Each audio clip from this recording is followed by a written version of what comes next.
bro, that's the temperature right now. You know what I'm saying? That's just the temperature. That's just what's going on right now. If you trying to make sales, go on tour. Sell your album with your merch. Like you get a T-shirt, you get an album. Boom, sell. That's what Travis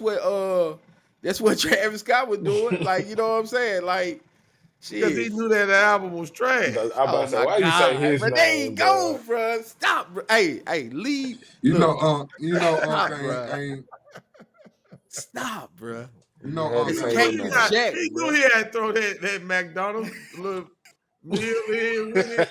The Hey, little but look, he ain't the only one. Nikki did. Nikki was doing it. Nikki was doing it. Like with her merch, she'd give you an album. You know what I'm saying? Like a you gotta. legend. You put a legend with. I'm not gonna. She was doing it though. But I mean, we just gotta find a creative way to sell albums, bro.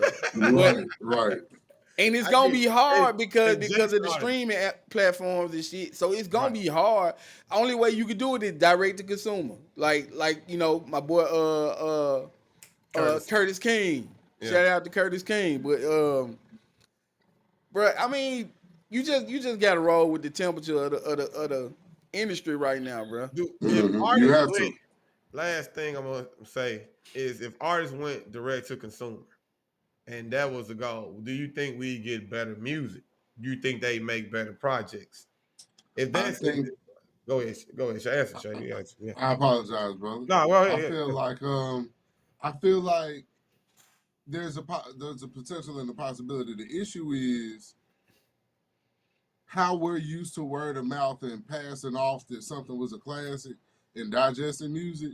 The communication aspect of all of that ends because now only 1 in 20 people have access or went out their way to get that access to their music. So think about Kanye, right? When Kanye Mm-hmm. tried to switch the game up of how you can access his releases through the website, through stems, and through this third party, whatever, it would start watering down how many people were going to look for it, try to get to it, go through those new hoops of trying to access it because it wasn't streaming. Streaming became the Walmart, the general go-to, the norm, you know what I'm saying, of how to access. So now when you giving me your personal website and you giving me all these other links and shit to Nah, go through nah. and higher prices to justify the direct to consumer ratio, it's like, man, niggas don't want to hear all that because I can just wait until it drops on Apple. I can wait until you break and then it goes to title.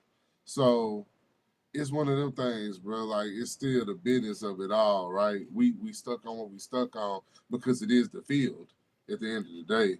You know, like when Jay was trying to hold Rockefeller Records or hold Jay Records and hold Beyonce Records on title, they didn't stop the wave.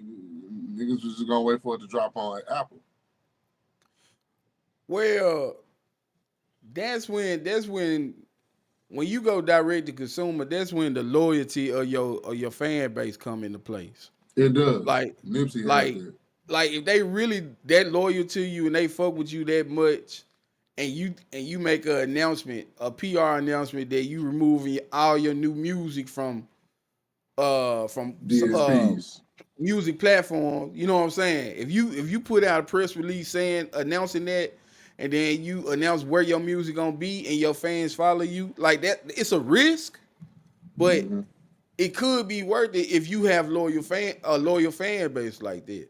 I mean, I'm Agreed. pretty I'm pretty sure if a motherfucker willing to pay 150 $200 to come see you perform, I'm pretty sure they'll go to your website and spend $20 to get a wristband and an album. You know what I'm saying? Like Agreed. some type of Agreed. album package deal that you have available because they fuck with you like this. So I mean, like Mm-hmm. like I said, it goes to the loyalty of your fan base. Do you really have fans? Like all numbers aside, all these streams and plays, all that bullshit aside, do you Mm-hmm. really got fans, bro? That's Mm-hmm. what it come down to. And so I think a lot of people, a lot of artists, especially some of these major artists, I think they fearful of that because they know for a fact that a lot of these labels and shit, they really paying for a lot of spins and radio play and all that. I think they know that they're aware of that, and then they don't want to really face the reality of like, damn, I ain't got the solid fan base like I thought I did, bro. I think that's what it is, bro. Niggas got to stop being scared and just go and jump off the cliff and see what's up, bro. Like for real. So, Yeah, money don't make no money. right. Kudos, brother. Good point for sure. What you think, Holiday? I do think that artists do slip up the most worrying about that. You know, worrying about making a single and sales. So you get a watered down product because the focus isn't on the project. It's always on, man, let me just, well, I gotta answer this demographic. I gotta do this. Well, this is charting here. Well, this single is doing this. Glorilla's doing this numbers, and Boss Man D-Lo's doing this. So now we need this single from you.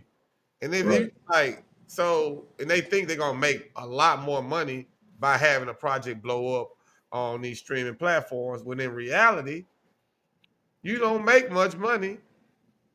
You just get more exposure. Yep. Right. And so I wouldn't trade that in. Yeah.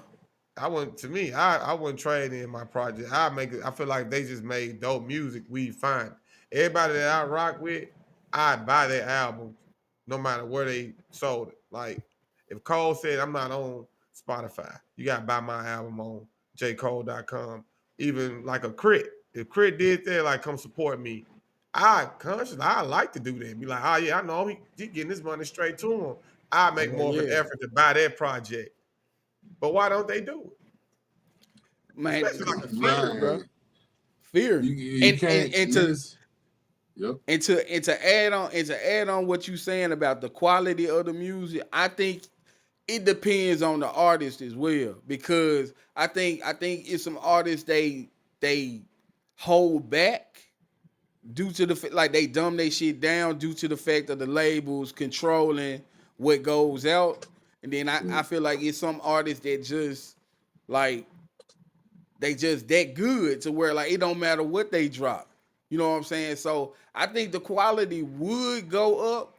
It would go up depending on who that artist is. Like I ain't gonna put no names out there. I'm just gonna say yeah, it depends on the artist, and you know what I'm saying? That's when it comes down to the penmanship and the production and all of that. Like if they willing to put more effort into that, then yeah, the quality could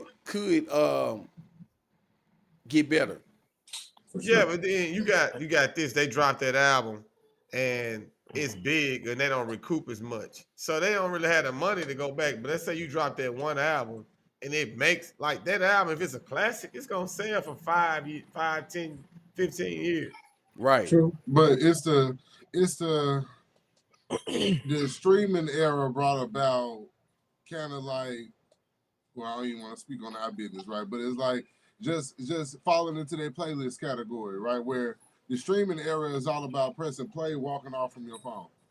So Chris Brown gonna have 30 tracks on the album to where you gonna burn through them 30 tracks and it's gonna jump into a Chris Brown playlist from there.